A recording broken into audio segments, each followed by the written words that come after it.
toujours vendre avant de produire, les amis. Commencez toujours par vendre le service avant de le créer, par vendre le produit avant de le créer.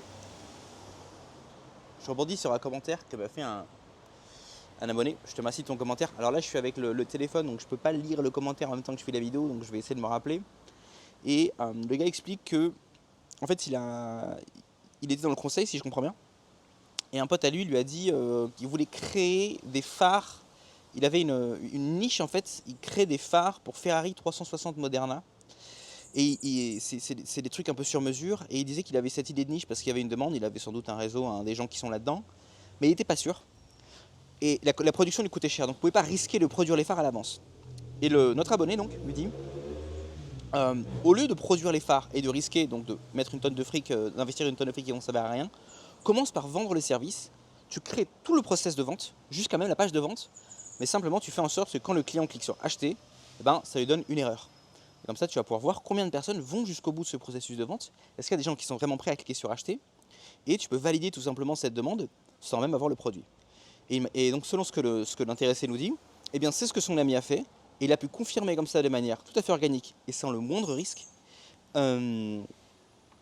qu'effectivement il y avait bel et bien de la demande et que donc les gens étaient intéressés à acheter son produit, et il a pu ensuite par la suite créer tout simplement le produit. Alors ça c'est un truc, et lui en plus vous avez vu c'est quelque chose de physique, c'est vraiment un produit physique, donc c'est d'autant plus important de suivre ce process là dans un produit physique que dans un produit virtuel, mais a fortiori dans les produits virtuels. Je vous montre un petit peu le cadre, les amis. Toujours vendre avant de créer, ça permet de gagner énormément de temps. Je vous en ai parlé les amis, moi, une idée de business, pour moi c'est une idée de business, c'est une idée qu'on doit pouvoir valider en 30 jours. Je vous ai déjà parlé 100 fois de ce que j'appelle le critère de testabilité, ça veut dire est-ce qu'on peut faire une vente en 30 jours. Alors si vous n'avez pas le produit et que vous décidez d'appliquer la solution de notre ami, à savoir créer une fausse page de vente, créer tout un process de... Enfin en fait vous faites exactement comme si vous aviez le produit sauf que vous ne l'avez pas, et à la fin vous faites en sorte que le bouton de vente il ne marche pas. Donc si vous faites ça, même si en 30 jours la personne clique sur le bouton et donc ne peut pas acheter puisqu'il y a une erreur, c'est quand même un win, on a compris que le business est validé. Pour moi c'est ultra important de faire ça les amis, parce que vous ne savez pas en fait à quel point on peut perdre du temps et de l'argent à créer des produits dont personne ne veut. Ou bien des produits dont personne ne veut, ou bien des produits dont peut-être potentiellement des gens voudraient, mais il faut 200 000 € de pub, il faut 200 millions d'euros de pub pour effectivement réussir à atteindre l'audience. Parce que des fois vous savez, trouver son audience cible, trouver une audience, trouver une publicité rentable, bâtir une audience aussi. Ça peut mettre du temps, ça peut demander de l'argent, ça peut demander beaucoup d'efforts. Vous pouvez peut-être potentiellement avoir un produit que des gens voudraient, mais peut-être que malheureusement vous n'aurez jamais les moyens d'atteindre ces gens. Parce que, comme je l'ai dit, il faut faire peut-être beaucoup de publicité, et il faut faire certains partenariats, ou bien peut-être qu'ils achèteraient ce produit si le produit était promu par un grand footballeur ou quelque chose comme ça, mais vous, ils ne vous l'achèteront pas parce que vous êtes inconnu au bataillon, etc., etc., etc. Donc avant de lancer un business, quel qu'il soit, demandez-vous toujours, attention, demandez-vous toujours, je vais me foutre là, comment est-ce que je peux tester ce business le plus rapidement possible, le plus facilement possible. Et là, je vois en fait 3 solutions pour tester votre business. Si vous faites un service, c'est encore plus simple, vous créez la page de vente et vous lancez le schmilblick. Mais en gros, pour moi, il y a 3 canaux d'acquisition: la publicité, l'organique et l'affiliation. L'affiliation, c'est quelque part, c'est un peu le hack, c'est un peu ce qu'il y a de mieux, mais ça va aussi être dur à implémenter si vous n'avez pas réellement de produit. Je vais vous expliquer pourquoi. On va commencer déjà par la publicité. Publicité très simple. Encore une fois, si vous n'avez pas le produit, vous ne pouvez pas vendre, donc vous allez entre guillemets perdre l'argent de la publicité, mais vous économisez le temps et l'argent que vous n'avez pas investi pour créer le produit. Donc c'est ça, vous faites des publicités et vous proposez un produit à des gens. Si les gens achètent, ou bien vous faites en sorte que la page de vente se redirige vers une erreur, ou bien encore mieux, vous faites en sorte que la page de vente redirige vers un message en fait qui dit à la personne voilà, le produit est en rupture de stock, on vous met au courant, etc. Évidemment, avant ça, dans le formulaire d'achat, vous lui avez demandé son adresse email. Comme ça, quand le produit, si vous décidez de sortir le produit, vous pouvez recontacter la personne tout de suite. Donc première chose à faire, c'est une page de vente avec un formulaire, et vous faites de la publicité. Par exemple sur Facebook, voilà, vous vendez des clôtures comme ça, des machins comme ça, là, comme j'ai au-dessus de moi, je ne sais pas comment ça s'appelle. On va dire des chaises en fait, parce que comme je ne sais pas comment ça s'appelle ce truc là, je vais pas pouvoir faire la vidéo pour parler d'un truc que je ne connais pas le nom. Donc des chaises, vous vendez votre chaise et vous faites votre pub. Et vous voyez combien de personnes sont prêtes réellement à acheter. D'accord ? S'il y a des gens qui sont prêts à acheter, c'est très simple, vous lancez la production de chaises, vous achetez votre chaise dans votre avec votre fournisseur, et après vous recontactez les personnes qui ont tenté d'acheter et qui n'ont pas réussi par email, et vous leur dites voilà, finalement le produit n'est plus en rupture de stock, etc. Et vous le revendez. Il y aura forcément une partie des gens qui n'achèteront pas, qui auront changé d'avis. Vous pouvez utiliser un discount pour les convaincre finalement d'acheter le produit, etc. Ça, c'est la première méthode. La deuxième méthode, c'est le contenu organique. C'est ce que je fais là. Si vous faites du contenu, que ce soit du format long ou du format court, ça va généralement un peu plus vite en format court, mais on va dire que l'audience est plus éphémère. Vous faites des formats où vous parlez de votre produit, vous montrez votre produit. Évidemment, si vous ne l'avez pas, c'est plus difficile de le montrer. Et encore, parce que si c'est un produit, par exemple un service, vous pouvez faire des mock-ups, des templates. Vous pouvez les faire avec Canva, vous pouvez les faire avec ce que vous voulez. Vous montrez en fait une démo de ce à quoi ça ressemblerait si ça existe. Vous n'êtes pas obligé de dire à vos clients que ça n'existe pas, mais vous montrez simplement une démo. Et vous faites du produit autour de votre, du contenu organique autour de votre produit. Vous montrez à quelle problématique ça répond, etc., etc. Et après, pareil, à la fin, par exemple, typiquement si vous faites un SaaS, à la fin, formulaire d'achat qui redirige vers une page qui explique en fait c'est pas encore disponible, etc. Troisième méthode, c'est l'affiliation. L'affiliation, ça a un avantage, c'est que c'est gratuit. En fait, ça a la vitesse de la publicité et la gratuité de l'organique. Parce que vous avez compris, l'avantage de la publicité, c'est que ça va très vite.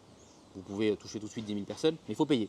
L'organique, vous pouvez toucher 10 000 personnes, mais ça va être beaucoup plus lent, sauf si vous mettez beaucoup de moyens pour avoir une très bonne production, etc., faire des vidéos vraiment excellentes. Dans les cas, ça va vous demander donc de l'argent, mais si vous voulez vraiment que ça soit gratuit, il va falloir du temps pour monter une audience. L'affiliation, c'est vous allez voir un mec qui a déjà une audience, et vous lui dites, tu te rémunères avec les ventes que tu fais par rapport à mon produit. Le problème, bien sûr, c'est que si vous n'avez pas de produit, ça va être difficile. Ce que vous pouvez faire, c'est dire à l'affilié, voilà, on vend un produit qui va coûter 50 €. Pour chaque personne qui clique sur le bouton d'achat, tu touches 25 €. Par contre, comme il n'y a pas de produit finalement à vendre derrière, il n'y aura jamais 50 €. Il n'y aura personne qui va acheter les 50 €. Donc vous devrez quand même, pour chaque personne qui clique sur acheter, rétribuer votre affilié à hauteur de 25 €, alors que vous ne toucherez rien. Donc en fait, ça va vous coûter de l'argent. Mais on va dire que c'est un hack pour pouvoir bénéficier de l'affiliation sans avoir de produit et sans évidemment flouer vos affiliés. Donc vous les rétribuez pour chaque personne qui clique sur le bouton d'achat. Par contre, le client, lui, qui clique sur le bouton d'achat, il tombe sur une page où on lui dit que le produit est en rupture de stock ou qu'il n'est pas encore disponible, etc. Mais très important de rétribuer votre affilié. Donc grosso modo, voilà, vous avez ces trois méthodes-là pour pouvoir vendre avant de produire. Oh, il s'est éteint. Pour moi, c'est vraiment crucial de faire ça, les amis, parce que moi, personnellement, j'ai lancé pas mal de trucs. J'ai passé pas mal de temps à créer des produits. En particulier des SaaS, en particulier des formations que j'ai jamais réussi finalement à vendre. Parce que j'ai mis du temps à comprendre que le nerf de la guerre, je vous l'ai expliqué dans une vidéo sur internet, le nerf de la guerre, c'est l'attention, c'est le trafic. Obtenir du trafic et obtenir du bon trafic. Parce que c'est pareil, hein, si vous obtenez par exemple 10 000 adresses email en faisant un giveaway foireux où vous dites aux gens machin, inscris-toi, tu vas gagner un iPhone gratuit, il va s'inscrire. Mais quand vous allez ensuite bombarder les 10 000 personnes pour leur dire est-ce que tu vas acheter mes chaises, le gars il a mis son email parce qu'il voulait gagner un iPhone gratuit, il va pas acheter votre chaise. Donc c'est important aussi d'avoir du trafic qualifié. Généralement le meilleur trafic c'est le trafic organique, c'est un trafic qu'on a bâti sur le moyen terme, sur le long terme, en créant une relation de confiance avec les clients, en montrant aux clients, aux prospects, aux abonnés qu'on a réellement une expertise dans un domaine donné, ou bien en créant tout simplement de la relation. Je vous ai parlé dans une vidéo précédente de l'importance extrême de construire de la relation, de construire de l'émotionnel, de l'affect. Les personnes préféreront acheter même plus cher chez une personne en qui elles ont confiance que moins cher chez une personne qui est un no-name, un random. Que ce soit pour des raisons purement émotionnelles, lui je l'aime bien donc je préfère prendre chez lui, ou pour des raisons des fois de confiance. C'est-à-dire que même si le gars c'est pas qu'il vous aime bien, mais simplement il préfère acheter plus cher qu'acheter moins cher et prendre le risque de perdre du temps avec un incompétent. C'est pour ça aussi que c'est pas toujours le bon plan et c'est même très souvent un mauvais plan d'essayer d'entrer en compétition au niveau du prix. Parce que si vous êtes le genre de mec qui est en train d'essayer de convaincre une personne qui dit oui mais moi regarde mon produit il est moins cher, mon produit il est mieux, etc. Vous faites juste pitié en fait. Vous savez qui sont des mecs qui sont des experts pour essayer de vendre en se basant sur un prix moins cher? Ce sont les Indiens. Vous avez 10 000 Indiens qui se battent, il y en a un qui vend à 2 $, l'autre il vend à 1,90 $, l'autre il vend à 1,50 $, l'autre il vend à 1,20 à 80 $, et ils crèvent tous de faim. Donc se battre sur le prix, essayer toujours diminuer le prix, ça ne vaut jamais le coup. Il vaut mieux essayer déjà d'avoir un produit supérieur, mais même, le plus important, d'avoir une meilleure relation, d'avoir un meilleur branding, d'avoir un meilleur marketing, d'être capable de réellement montrer aux clients que nous, on n'est pas n'importe qui et qu'avec nous, c'est sûr que ça va marcher.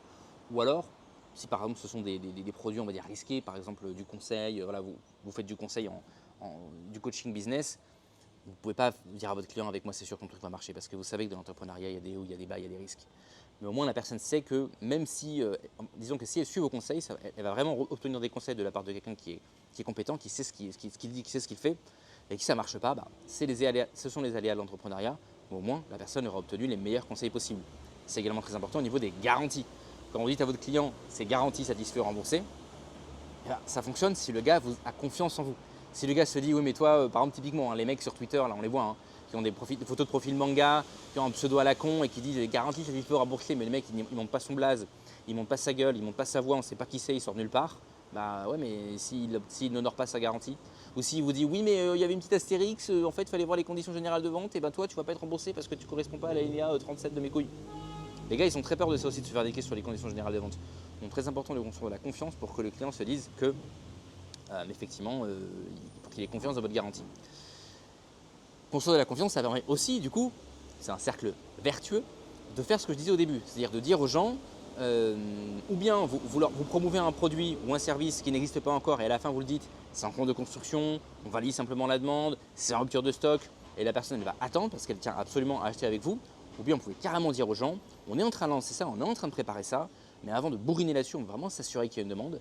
Est-ce que vous voulez être mis sur une liste d'attente où quand le produit, quand le service sera disponible, vous en bénéficierez en priorité et évidemment avec un tarif préférentiel. Et si vous avez vraiment pris le temps de construire une relation avec la personne, que la personne veut vraiment acquérir ce service, ce produit avec vous, elle attendra, elle se mettra sur la liste d'attente et sera très contente de sauter sur l'occasion quand vous enverrez enfin l'email pour dire ça y est, le produit est disponible.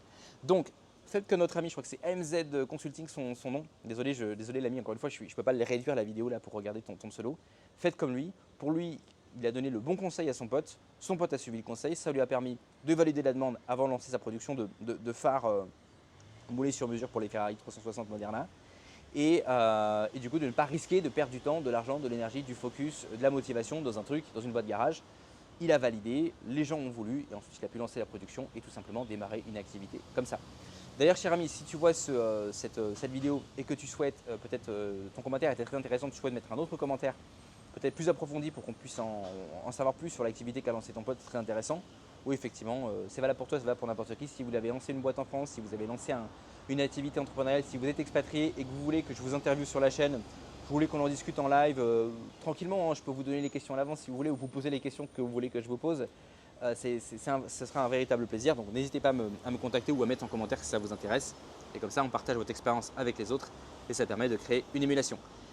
C'est tout pour cet épisode d'Empire Digital. Je répète encore une fois pour ceux qui veulent des tips concrets, actionnables, puissants, lisibles en 2 minutes. Ça se passe sur le Lounge. Le Lounge, c'est ma communauté de contact privé. Ça se passe dans la description, c'est gratuit.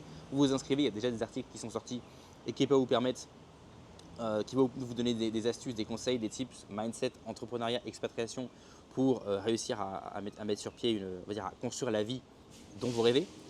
Et voilà, je vais vous envoyer ça tous les jours. Là, en ce moment, je suis un peu en vacances, même si je bosse sur plusieurs trucs en même temps, donc je n'ai pas le temps de faire des newsletters tous les jours, mais ça va très vite arriver. Donc, ça se passe en description. Cliquez dessus, inscrivez-vous et on se retrouve la prochaine fois pour un épisode sur Empire Digital. Ciao.